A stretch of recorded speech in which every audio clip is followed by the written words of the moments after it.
first sign wasn't the light. It was the sound. A deep, low hum rolled across Earth's skies. It wasn't thunder. It wasn't jets. It was something else. People stepped out of their homes. Office workers crowded windows.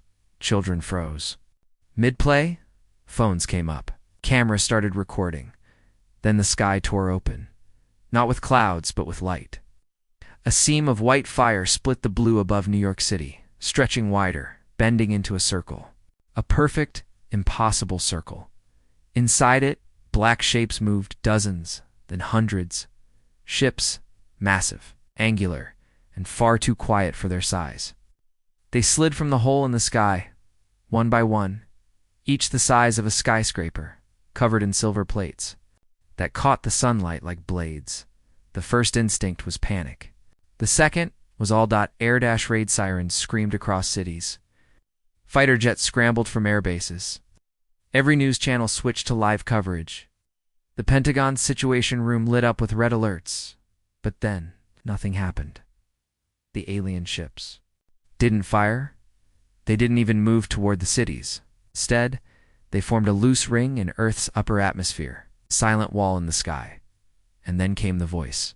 It wasn't heard through speakers. It wasn't on the radio. It was inside everyone's head. People of Earth, remain calm. You're under protection. The voice was neither male nor female, but carried a strange calm, as if speaking to frightened children. In Moscow, London, Cairo, and Tokyo, people looked up in shock. The voice had spoken in every language at once. Within minutes, world leaders were on emergency calls with each other. The UN Security Council met in an underground bunker. The ships began to glow faintly. And then Earth's skies lit with streaks, not from the ships, but from above them.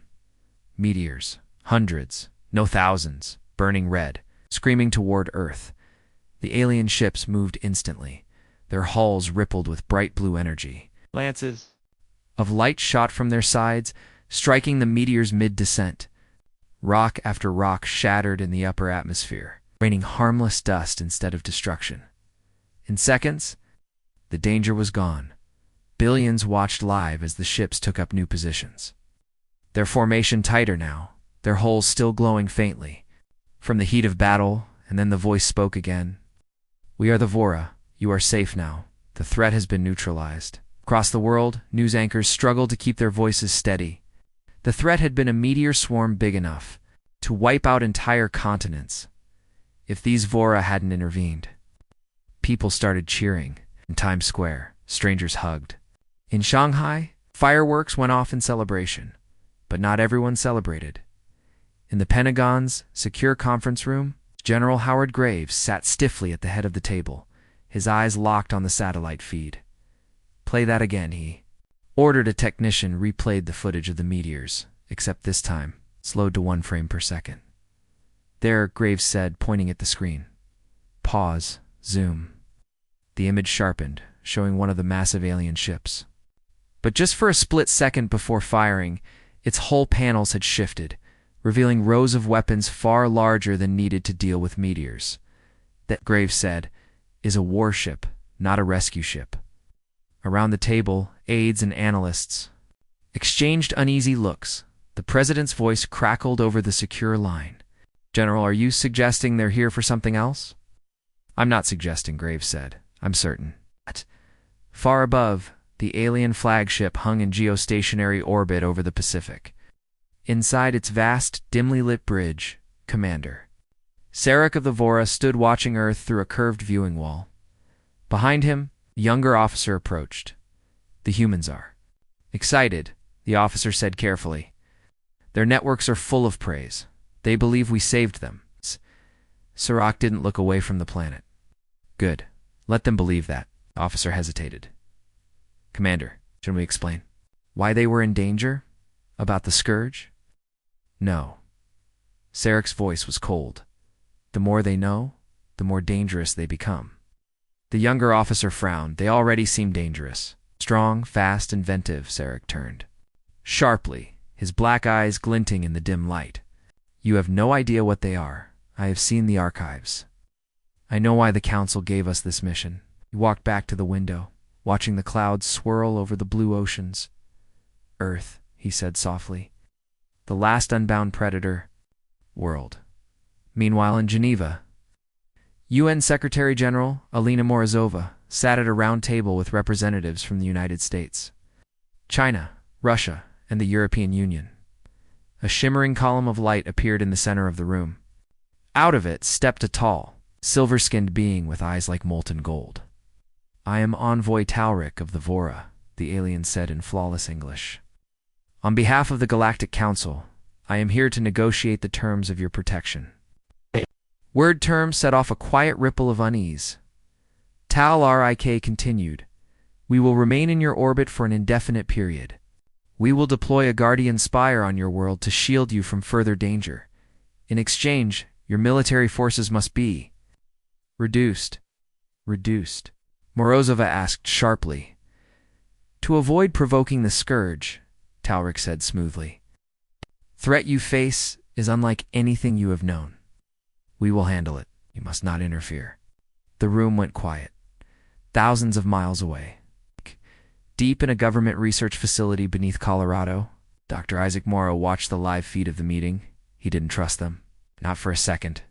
When the meteors had fallen, his team had picked up strange energy signatures, not from the rocks, but from beyond them. It was almost as if the swarm had been guided. "Isaac," his assistant whispered, "if they can project a shield around the whole planet, why do they need us to disarm?" Isaac didn't answer. He was staring at the alien envoy's golden eyes, replaying the last sentence in his head. "You must not interfere." 3 days later, the Guardian Spire arrived. It descended slowly through the clouds over the Pacific. A towering black monolith, nearly a kilometer tall, covered in glowing blue veins. Ice! It touched the ocean and sank halfway into it, floating steady like an iceberg. The Vora announced it would protect the planet from all harm. But the first to approach it, a deep-sea diver named Alexei Varga, never came back. His last radio transmission was shaky and urgent. "Command, you have to hear this. It's not static." Search teams found no trace of him. That night, in a hidden bunker beneath Washington, General Graves spoke to a small circle of officials. "They're not here to save us," he said flatly. "They're here to contain us." One of the aides asked, "Contain us from what?" Graves' jaw tightened. "From ourselves." Up above, Commander Serac stood on the bridge of the flagship, reading a report from the Guardian Spire. A small smile touched his lips. "Progress?" the younger officer asked. "The humans are curious," Serac said. "Soon, they will test our patience. And when they do, we will see if the legends are true." He turned back to the viewing wall, his gaze fixed on the spinning blue world. "It's only a matter of time," he whispered, and somewhere in a dim, cluttered lab in Colorado, Dr. Isaac Morrow stared at his computer screen. He had decrypted part of a Vora transmission. It was just 3 words. Category Omega threat. The file didn't say what that meant, but the tone was clear enough. They weren't here to fight the scourge. They were here because of us. The Guardian Spire stood like a black tooth in the middle of the Pacific Ocean. By day, sunlight glinted off its slick obsidian surface. By night, it glowed faintly blue, as if something inside it was alive. From space, the alien fleet formed. A silent halo around Earth. The news called them the Saviors. But in military bunkers, the name was different. The occupation. 3 days after its arrival, the Vora made another announcement. "People of Earth, the Guardian Spire is your shield. It will protect you from the scourge and all other dangers. It is a gift." The voice echoed in the minds of every person at once, just like before. But not everyone felt reassured. On a foggy morning, a small research vessel, Sea Lance, was sent toward the Spire. Its mission was simple: take readings, analyze the structure, report back. Diver Alexei Vargas's disappearance had been brushed off as an equipment failure, at least officially. Privately, the military wanted answers. This time, the diver was Lieutenant Dana Cross, a former Navy SEAL with nerves of steel. "You've got 1 hour in the water," her commander said over the radio. "If you see anything strange, you pull back." Understood? Dana adjusted her mask and gave a quick thumbs up. The cold water closed over her, swallowing the sound of the waves above. She swam down, the light dimming as the spire's massive wall came into view. Up close, it wasn't smooth at all. It was made of countless interlocking plates, each etched with strange geometric lines.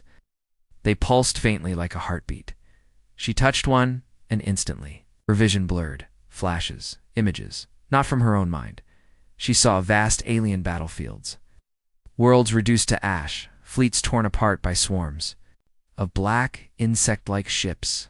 She saw something else too, a shape in the darkness, moving like smoke, but with eyes like burning stars. Then a voice, whispering in a language she didn't know, but somehow understood. They lie.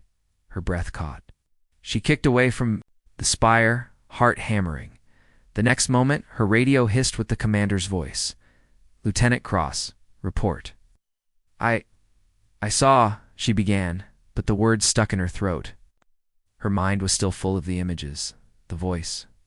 She surfaced, gasping, and was hauled onto the deck. "You're pale," the commander said. "What happened down there?" Dana shook her head. "It's not what they say it is. The spire, it's not a shield. It's something else." Meanwhile, in the Pentagon, General Graves paced the Situation Room, watching a live satellite feed of the spire.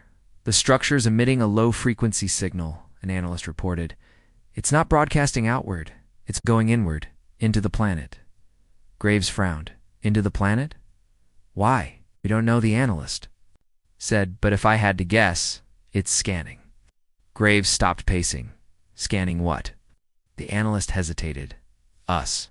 In Geneva, Envoy Talrich of the Vora sat across from UN Secretary-General Alina Morozova. "You still haven't told us what the scourge actually is," Morozova said. Talrich smiled faintly. "The less you know, the safer you are." "That's not an answer." "The scourge is an old enemy," Talrich said finally. "It has destroyed countless civilizations. We destroyed it once, but it always returns. And when it does, it will come here." Morozova leaned forward. "Then why does your fleet's database label humans as Category Omega threat?" Talrich's smile vanished. "You accessed restricted files," he said softly. "That is unwise." That night, Dr. Isaac Morrow sat in his underground lab in Colorado, staring at the decrypted alien data he'd stolen from an intercepted transmission. He'd found more than just the Category Omega threat label. There were other entries, a list of species, beside most of them, extinct, beside a few others, contained. Only one had both labels crossed out. Homo sapiens, under the entry, was a single. Isaac ran it through his translation software. It came out as, "Do not engage unless containment fails." Back in the Pacific, Dana Cross was debriefed in a secure naval facility. Every word she said was recorded. "You claim the spire spoke to you?" the interrogator asked Dot. Dana shook her head. "Not exactly. It showed me things. Wars, destruction, and then something else. Something worse than the Vora. Worse. Yes.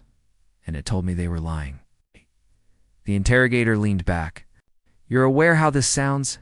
Dana met his gaze. I know how it sounds. But I also know this. Whatever's in that spire, it's not here to help us." Up in orbit, Commander Serac reviewed a holographic projection of the spire's status. The younger officer from before stood nearby, looking uneasy. "Sir," he began, "the spire's scans are unusual. It's finding things in the human population, patterns, adaptations, things we've never seen in other species." Sarac's black eyes narrowed, exactly as the council predicted. The officer hesitated. "If they're truly a Category Omega, shouldn't we know?" Serac interrupted. "Not yet. The council wants proof. Let the humans play at being grateful. Soon enough, they'll show us what they really are." In a darkened room under the White House, General Graves met privately with the president. "We can't afford to just sit and trust them," Graves said. "We need a contingency." The president rubbed his forehead. "A contingency? I mean, Graves said. We prepare for the day we stop pretending they're our friends. He slid a folder across the table. On the cover, stamped in red, Project ECLIPZ. 2 weeks later, strange things began happening. Power grids flickered. GPS satellites went offline for minutes at a time, and people living near the coasts reported hearing voices, not the Vora's calm, unified broadcast. Different voices. Whispering. Urgent. Some in languages no one recognized. Others in plain English saying things like, "Wake up, they're watching.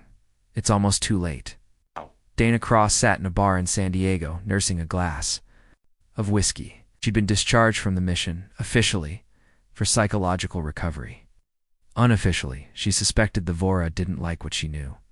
Her phone buzzed. No number, just a single text. "I believe you."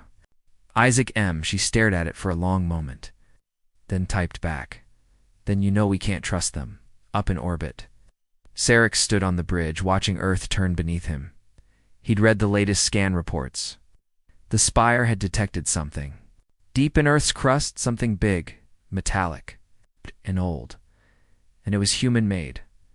Sarek's smile was slow and cold. "So," he murmured, "they've already begun preparing." On the other side of the world, in a steel-walled bunker, General Graves and Dr. Moreau stood before a huge holographic display.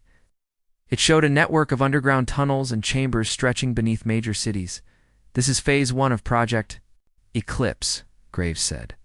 "And when the time comes, the Vora won't know what hit them." Dr. Moreau nodded grimly. "They think they're protecting Earth. They don't realize we're the ones they should fear." The official story was that it was just a joint training exercise. The Vora had suggested it themselves, a way for human soldiers and alien guardians to learn to fight side by side against the Scourge. The location: abandoned military base. In Nevada, the participants: 40 human troops, 40 Vora warriors. The rules: non-lethal weapons only, or at least, that was the plan. Lieutenant Dana Cross stood in the hot desert sun, watching the Vora warriors file into the training arena. Up close, they were taller than humans, long-limbed, silver-skinned, eyes glowing faintly gold. Their armor was light, but covered in strange runic lines. Their weapons pulsed faintly with blue energy. The human soldiers wore simple combat fatigues, carried standard-issue stun rifles. A Vora officer approached Dana. "You lead your kind?" he asked. "Sometimes," Dana replied carefully. The officer's gold eyes studied her for a long moment. "We will see if you are worthy." The exercise began with basic maneuvers, flanking drills, cover fire simulations. At first, the atmosphere was tense but polite. Then came the close combat round. No guns, no stuns. Just training blades, dull and safe. Or so everyone thought. Dana's opponent was a tall Vora warrior with jagged scars across his arms. He moved like water, quick and smooth, his strikes almost too fast to see. She blocked, ducked, sidestepped, until a lucky opening let her twist behind him and drive her elbow into the side of his head. The Vora staggered, surprised. His eyes narrowed. He struck back harder. The next blow wasn't pulled. Dana felt the blade whistle past her throat. "This is training," she snapped. But the warrior's stance shifted. No longer practice.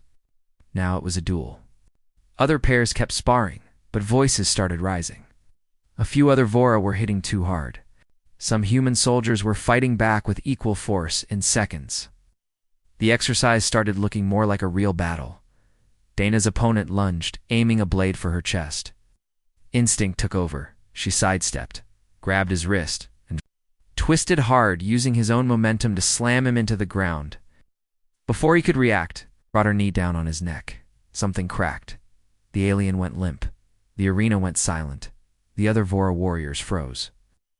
The humans lowered their weapons. A high-ranking Vora commander stepped forward. His gold eyes locked on Dana.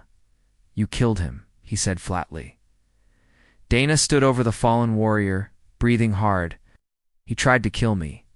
The commander's gaze flicked to the human soldiers, then to the cameras mounted around the arena. Erase the recordings, he ordered sharply in Vora language. Now. From the observation deck above, General Graves watched it all. His expression didn't change, but his mind was racing. One unarmed human had just killed a fully trained alien warrior, one of the so-called protectors of Earth, and the aliens were hiding it, that night in orbit. Commander Sarek reviewed the incident report. She killed him without a weapon, the younger officer said quietly. Sarek read the data slowly, his expression unreadable. She didn't just kill him, he said. She used technique, speed, and power beyond what our assessments predicted. She adapted mid-fight. Instinct. The officer hesitated. Does this mean yes? Sarek said. It means the council was right. They are dangerous. And they're hiding more than they admit. Back on Earth, Dana sat in a secure interrogation room.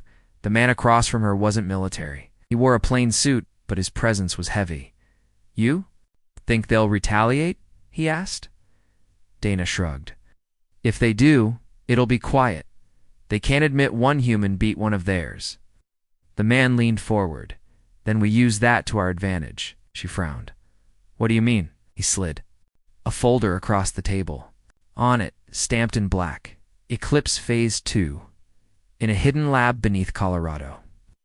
Dr. Isaac Morrow studied the Vora combat footage Graves had sent him. He slowed it down frame by frame, analyzing Dana's movements and the aliens. There. Strong, his assistant said, but we're faster and meaner. Isaac didn't look up.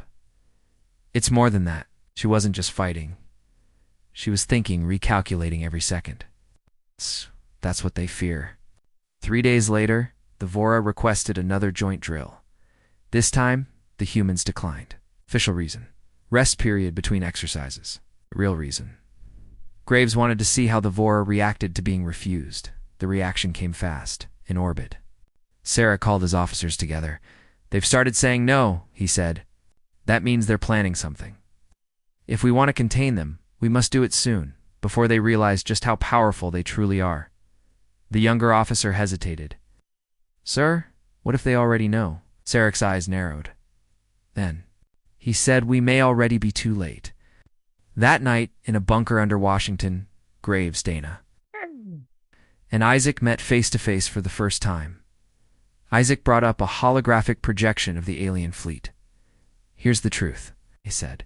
Their fleet looks like a wall, but walls can be climbed or broken. Dana leaned forward.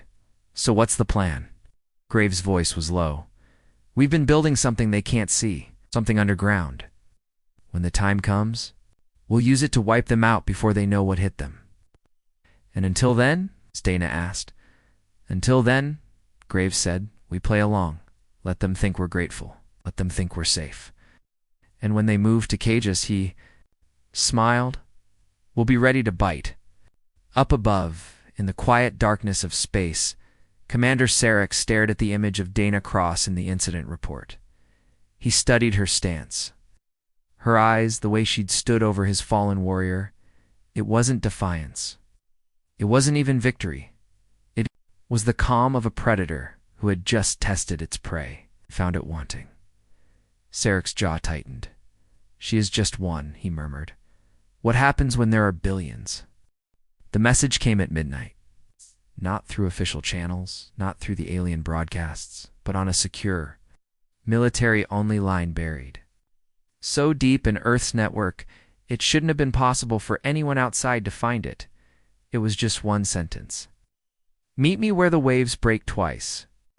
General Graves read it twice, then a third time. It was signed only with a symbol, a Vora insignia he'd seen before.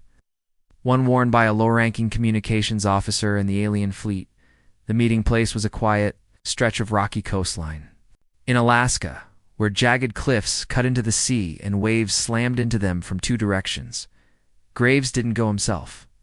He sent Dana Cross and Dr. Isaac Morrow, both dressed like civilian hikers, no visible weapons.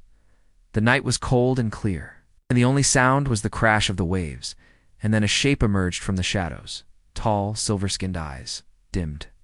Scanning the darkness, it was a Vora. Alone, Dana's hand twitched toward the hidden knife in her jacket. The alien raised both hands, palms open. "I am not your enemy," he said in halting English. "My name is Lurek. I have come to warn you." Isaac narrowed his eyes. "Warn us about what?" Lurek's gaze shifted toward the dark horizon, where the faint lights of alien ships glimmered.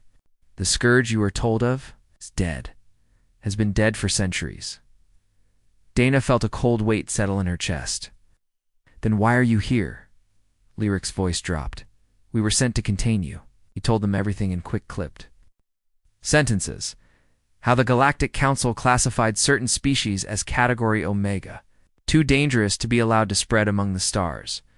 How humanity had been on their watch list for centuries, monitored from afar. How the Council's true mission was not to protect Earth, but to cage it. "You are young," Lurek said, "but you are like the ones who came before. Strong, clever, relentless.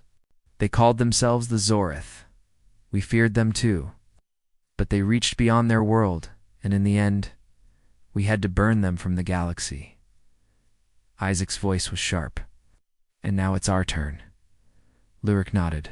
"Unless you stay contained. Unless you never rise."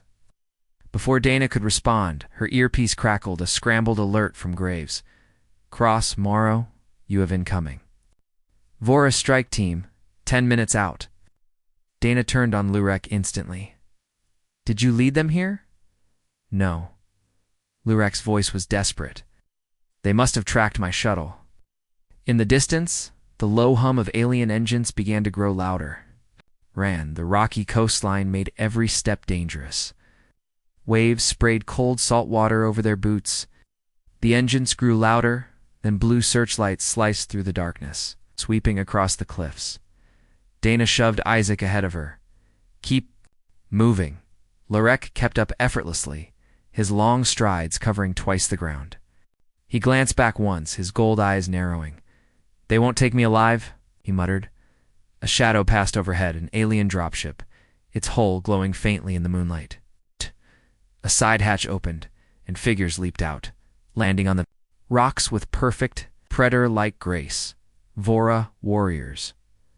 Dana yanked her pistol from under her jacket, a human-made weapon, silencer attached. She fired twice, the shots barely audible over the waves. One alien staggered back, armor sparking, the others spread out.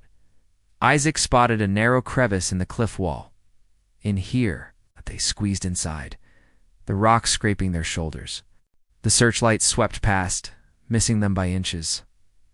For a moment, there was only the sound of their breathing, the distant crash of the sea. Then a metallic clink echoed. Nearby grenade Dana grabbed Isaac and shoved him deeper into the crevice. Just as the grenade went off, the blast shook the rocks, showering them in dust and pebbles. When the ringing in her ears faded, she realized the noise outside had stopped, too quiet. She peered out and found herself face to face with a Vora warrior, blade drawn. He lunged before she could react. A blur of silver moved past her. Lurek slammed into the attacker, his own blade flashing. They fought in near silence. Movements too fast for the human eye to fully follow. The clash ended with a wet, final sound, and the other. Vora fell, unmoving. Lurek didn't look back at them. "They won't stop," he said. "If you want to survive, you must be ready before they strike in force." By the time Graves' extraction team arrived, the sky was beginning to pale with dawn. Lurek was gone. No body, no tracks, as if he'd melted into the air. But he'd left something behind, a small, palm-sized device made of black crystal, etched with alien runes. Isaac turned it over in his hands. "Any idea what it is?" Dana shook her head, but I'm guessing it's not a souvenir. In orbit, aboard the Vora flagship, Commander Sarok read the latest field report. The strike team had failed. The human agents had escaped. It's worst. Of all, Lurek had defected. The younger officer stood nearby, tense. "Sir, if he tells them he will," Sarek said coldly, "and when he does, they will prepare for war." Which means he turned to face the viewing wall, the blue and green curve of Earth filling the glass. We no longer have the luxury of waiting. That night, in the hidden Colorado facility, Dr. Morrow powered up the black crystal device. The room filled with a faint hum. A holographic map appeared, showing not just Earth, but dozens of star systems surrounding it. Some were marked in green, others in red, and a few in black. Dana frowned. What do the black ones mean? Isaac's voice was grim. Extinct. General. Graves stepped into the room, his eyes fixed on the map. Get ready, he said. If the Vora think they can contain us, they're about to find out just how wrong they are. The alien rescue fleet floated in silent formation above Earth, their massive ships casting dark shadows across the blue oceans. To any normal observer, it would look like a moment of triumph, the galaxy's finest armada standing guard over a fragile world. But inside those ships, fear was growing. It had been 3 days since they arrived. 3 days since the humans had welcomed them, and still, not a single human military vessel had been detected. Captain Trav of the Zintharian cruiser Shield of Dawn sat alone in his quarters, reviewing the sensor logs. No warships. No defensive satellites. No planetary weapons warming up. At first he had felt relief-proof. He thought that humanity truly was defenseless and in need of protection. But now, that absence felt wrong. Too wrong. He tapped the display, scrolling through the latest atmospheric scans. The humans weren't panicking. They weren't even curious about the massive alien fleet overhead. Life continued below as if nothing had changed. It was unnatural, and unnatural meant danger. Admiral Vera, commander of the entire rescue armada, summoned all senior officers to the Star of Mercy, her flagship. The conference room was tense, every alien commander sensing the strange atmosphere outside. I have been speaking with human representatives, Vera began, her voice steady but tight. They have not requested aid. They have not asked for technology. They have not asked for weapons to defend themselves. One captain spoke up, voice confused. Then, why are we here? Vera's eyes narrowed. Because we believe they were in danger, but I am beginning to question from whom. A heavy silence filled the room. Another officer, tall insectoid from the Laura the Swarm worlds, clicked his mandibles. If not from outside forces, then you are suggesting that perhaps Earth, Vera said slowly, is not the one being threatened at all. That same night, the fleet's deep space sensors picked up faint energy spikes, not from Earth, but from beyond the moon's shadow. The readings were faint, almost ghost-like, as if something massive was there but cloaked. Captain Trav dispatched a scout drone, didn't return. When the second probe vanished without transmitting, unease turned to dread. The humans had said nothing about the moon. In fact, they seemed to avoid mentioning it entirely during all diplomatic exchanges. Trav couldn't shake the feeling they were being watched. On the fourth night, one of the smaller patrol frigates, the Corps' Promise, simply stopped transmitting.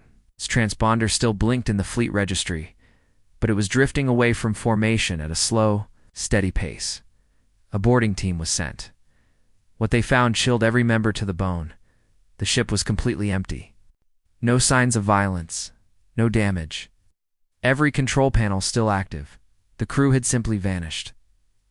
By now, whispers were spreading among the fleet crews. Some claimed humans had secret weapons hidden deep underground, waiting for the right moment to strike. Others believed there was something far worse, something the humans were deliberately not telling them. Admiral Vera began ordering tighter security protocols, pairing ships and patrol routes, and restricting all shuttles from landing on Earth. Without her direct approval, but it was too late to calm her officers. The galaxy's bravest captains had begun to fear the very world they had sworn to protect. That evening, Vera received a private message from Earth's military liaison, General Marcus Hale. The transmission was brief.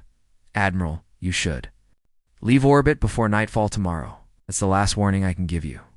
No explanation. No demands. Just that one chilling warning. Vera replayed it 3 times, her claws tightening with each pass. She had been a soldier for over 50 cycles. She knew a threat when she heard one. But what was more terrifying was the tone in the human's voice. It wasn't a threat. It was advice. While Vera debated her next move, Captain Trav continued to analyze the disappearing ships, cross-referencing fleet movements with civilian. Orbital traffic. He found something disturbing. Every disappearance had occurred within a specific sector of near-Earth space, a sector that, according to ancient human star charts, had once been the test site for something called Project Silent Horizon. The Xantharian captain brought his findings to Vera. She listened in silence, her expression unreadable, before issuing a single order. Prepare a stealth recon ship. We're going to that sector ourselves. The recon vessel Whispers edged left formation under the guise of a sensor calibration mission. Only 3 people aboard knew the truth. The ship glided into the moon shadow where starlight vanished, and the void pressed in like a living thing. At first, there was nothing but darkness, and a shape emerged. It was massive, blacker than the void. It had no running lights, no visible structure, yet it moved. Sensors could barely lock onto it, as if it existed slightly out of phase with normal space. Is that ship? One officer whispered. No, Trav said, his voice low. It's a predator. Before they could transmit their readings, the dark shape turned toward them. No energy buildup, no visible weapons, just a slow, deliberate movement. Then every system on the Whisper's edge went dead. Lights out, engines silent. Life support failing. The crew felt a pressure in their skulls, a presence brushing against their thoughts. Wasn't speaking. It was listening. And then, in the pitch-black silence, a voice not their own echoed in their minds. You shouldn't have come here. The last thing they saw before everything went dark was the faint outline of a human insignia. On the black hull, the Galactic Alliance believed they still had control. Even after everything, the human fleets, the strange tech that defied their physics. In the unexpected victories, they still thought diplomacy might save them. They were wrong. The meeting was held on Solaris Prime, glittering neutral world, where no weapons were allowed. Thousands of species attended. The Alliance wanted one last chance to talk with Earth before things escalated into full-scale war. At first, humans agreed. Ambassador Alara Voss arrived with only a small escort. She walked into the council chamber wearing a simple black suit, no armor, no weapons.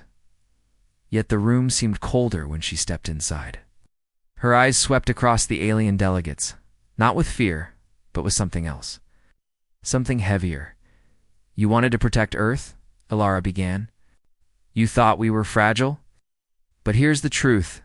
You never protected us. You only delayed what was coming. The chamber filled with uneasy murmurs. From the back, the Kethari delegate hissed, We saw your wars, your violence, your history. We wanted to keep your kind from spreading that bloodshed into the stars. Ilara smiled, but it wasn't warm. You think you've seen our wars? You've seen nothing.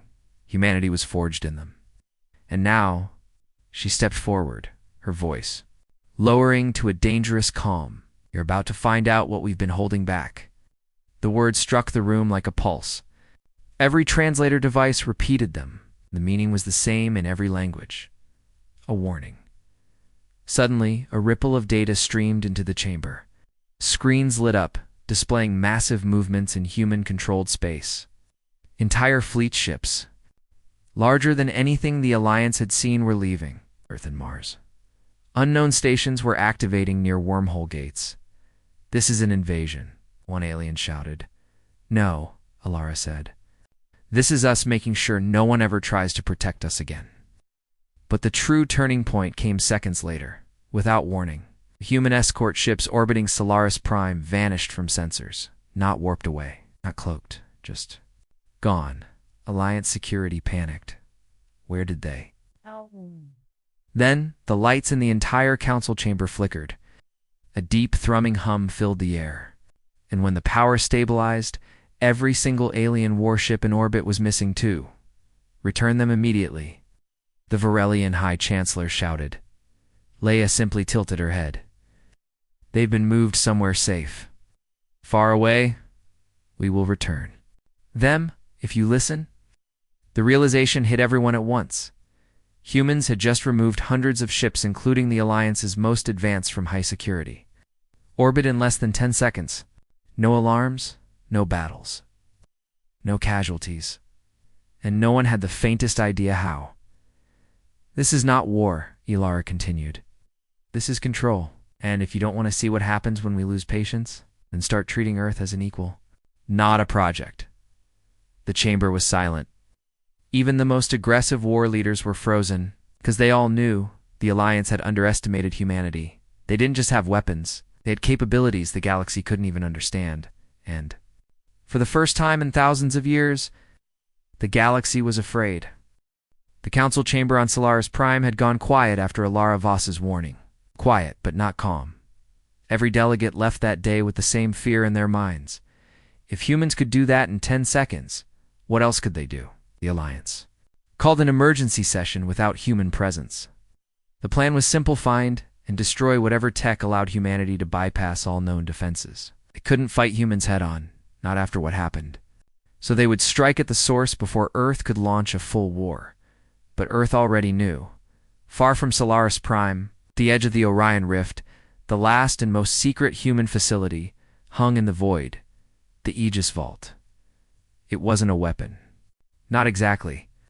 It was a sealed barrier around a region of space humans called the Red Horizon. No alien had ever been allowed near it. The galaxy assumed it was some experimental research zone. They were wrong. The Aegis Vault was humanity's final lock. Holding something in, Captain Rain Calder watched from the command deck of the HFY. Resolute as Alliance fleets massed on the far side of the rift, they thought they were approaching undetected. Rain almost laughed. "They're here," his second officer said. "I know," Rain replied, "and so does it." The Alliance ships advanced cautiously, expected mines, drones, or cloaked battleships. Instead, they found nothing: no defense grid, no visible weapons. Just a shimmering red veil stretching across space, pulsing faintly like a heartbeat. The Yuthari admiral, speaking on a secure channel to his fleet, gave the order: break the barrier. Find out what they're hiding. The first wave of ships fired everything they had. Beams, torpedoes, gravitic warheads all slammed into the red veil. The barrier didn't even flicker. It absorbed the hits like drops of rain on a window. Then it spoke, not through comms, not through translation devices. Directly into their minds, unauthorized access detected. Final containment breach in progress.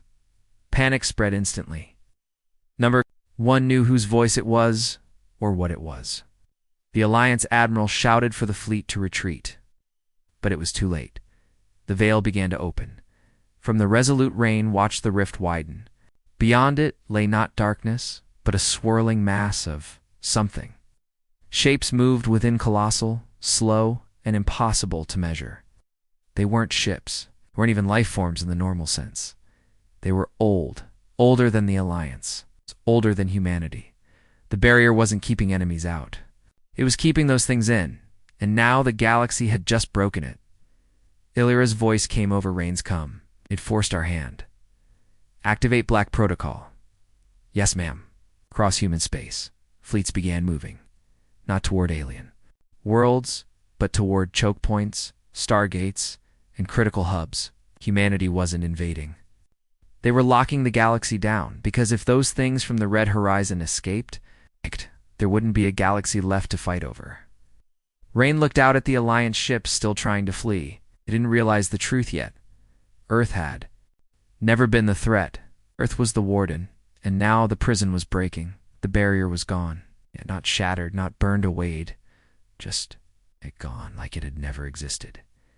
Every starship near the Red Horizon stopped firing. No one needed orders anymore. They could all feel it. A silence had fallen over Spade Knot, the quiet of peace. But the quiet before something terrible happens.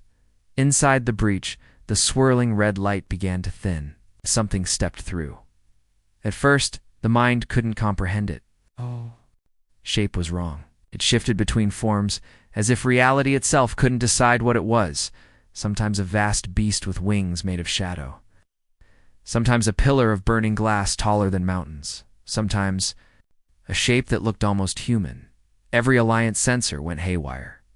Data feeds filled with impossible readings, mass, immeasurable, energy, rising beyond scale, composition. Unknown. Then came the sound, not through ears, but through bone, blood, and thought. The warden sleeps no more.